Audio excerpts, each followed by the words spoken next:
I pozdrav ljudi, danas ćemo reći i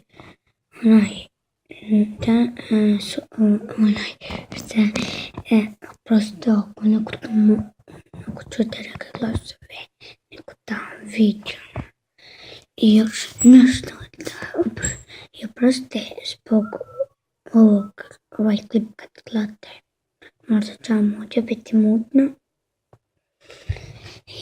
i ovako.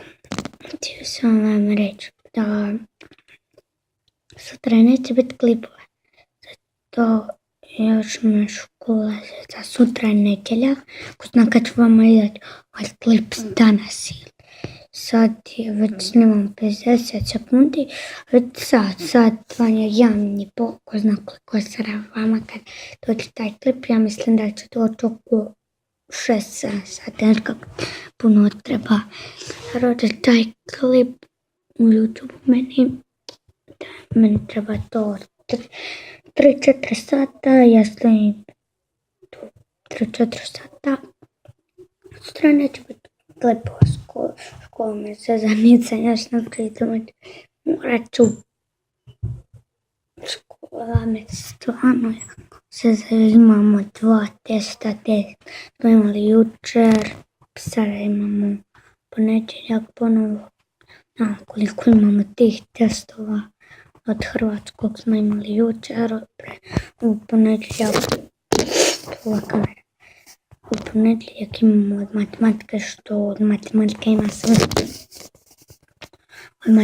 ima samo 3 četvorke, sve ostale 5. I ovako.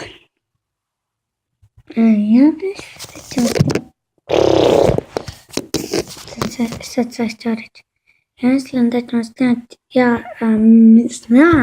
vjerovatno ćemo po ovaj happy skrenut snimati već kao 2-3 tjedna nisam snimao. Još tu su mi isključili da nemam interneta, pa radim u mojoj tatinoj sobi, radim klip. Evo to sam može vidjeti. Ovdje smo radili prvi klip ovdje i ovdje malo drugo. Oprostite. Ovdje smo radili prvi klip, samo što nije bila mutna kamera. I ovako.